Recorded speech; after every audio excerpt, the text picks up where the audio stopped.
Just like everyone else, Ilmi had her own dreams, her own ambitions, and her own goals. She wanted to do well and succeed in life. But little did she know was that she would fail an exam that was so important to her years later. I once entered an exam, which made me feel so nervous that I was sure that if I failed, it would be proof that I wasn't smart enough for anything. Seconds before the exam, I felt like my stomach was aching and I was absolutely shaking. 5 minutes later, I was on the verge of tears and I didn't know what to do.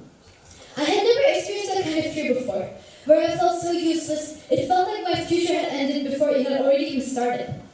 I woke up crying and knowing that my result would be disappointing. And as you can guess from what I've said so far, yes, I had completely failed. But it wasn't the end of the world, so it was fine.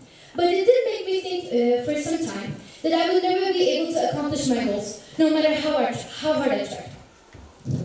Now, we're all used to thinking that failure is the equivalent of lack of success. However, I disagree with this, as I believe that this statement is a bit way too harsh. Let me give an example. According to a study, a group of people kicked an American football over a goalpost on a field that wasn't marked, and they were asked to guess the distance and length of the goalpost.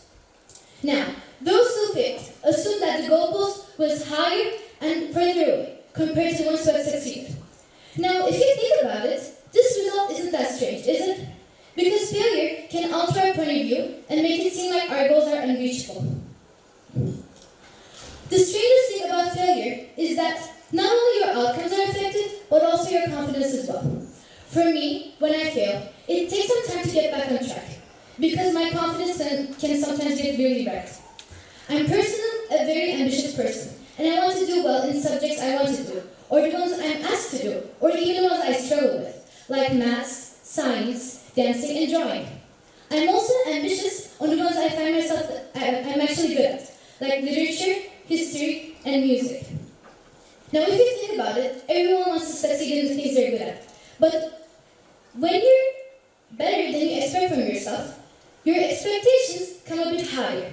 And when you perform worse than you think, you can feel like your capacity is really limited and you can't get better.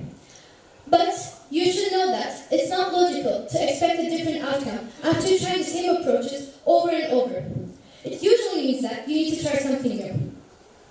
But the main thing is, up until I heard this one saying, which was everything you want is on the other side of fear, I decided to make a shift in my mindset. Nothing big, nothing major. Nothing big like a milestone.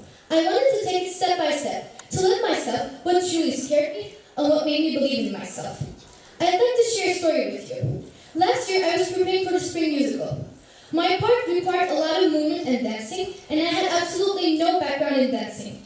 I was very stressed, and I was certain that I would absolutely fail on the day of the showcase. But then, I decided that the fear of failure would not hold me back. I wanted to do this, and I wanted to do this so well that I decided to change my practice style.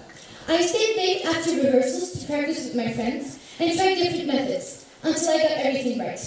And in the end, not only did I get through with the routine, I actually enjoyed it. This made me realize that my failed attempts pushed me to work for my goals harder, and it made me believe in myself more. Now, I'd like to talk about the cycle of success. The cycle of success has 4 stages, which are respectively the idea, the drive, the journey, and the reward. Firstly, you want to form an idea of what you want to succeed in. This could be absolutely anything, whether it's getting a certain grade, winning a track race, or anything you want. This is a stage where you should use full imagination, as I believe that this process works as you use your full imagination to get out of your comfort zone and you get inspired by sudden bursts of thoughts. Once you believe that you found your idea, your next move should be finding your drive. Your drive enables you to work for your hardest towards your aim with perseverance. Now, you found your idea, you found your drive. What's next? The journey. The journey to success may not always be the easiest thing. Sometimes it can totally tire us and completely wreck our motivation. But if you want something enough, you should look on the bright side and focus on the outcome, if the journey itself doesn't seem much enjoyable. And in the end, if everything works out, that's when you succeed and get your reward. This year, I attended multiple competitions and conferences. My main have fun, but I also did want to get some rewards. But I decided not to pressure myself, because I knew that the main goal was to enjoy the journey, as I've mentioned in the cycle of success. In the end, not only did I actually enjoy everything, I managed to win a couple of awards. This made me feel very proud of myself, and now I want to even attend more competitions. But if failure is so useful, why are we so afraid of it? I believe that this has something to do with the way we've been taught to see things from an early age. Since we were little, we get complimented, praised, and rewarded for the times we succeed. Sounds very good, right? But when we don't, we feel absolutely discouraged. We even begin to link our failure with shame, disappointment, and even intimidation. And that's when things just stop being about the task and more about ourselves. It's no longer, I failed this part, I failed this exam, or I failed this project. It becomes I am the failure. And that's what makes failure feel so heavy. Now, let me put it this way. When we want to succeed with all of our might, the lines between quality and quantity may seem blurry. For instance, when you're preparing for a test, what seems the most logical is that studying for long hours is the right thing, right? After all, that's what most of us do. But what you need to be doing at that moment is actually comprehending the task in hand and not just memorizing it. Once you perceive it that way, the journey to success will be more open for you, and that's when you will start to see the improvements visibly. Now, this is when the cycle of success shifts.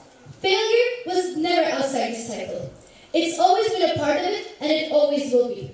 Once you accept that failure is a part of the whole process, that's when things will start to look up for you. Remember that it's okay to fail at times. None of us are perfect. Now, let me put this in another way. Failure is never something to avoid or run away from. You can think of it as like a teacher. A teacher shows us what we should have done right and what we did wrong, right? Let failure be your teacher. Remember, you'll never know how many times I failed before I prepared this speech. Thank you.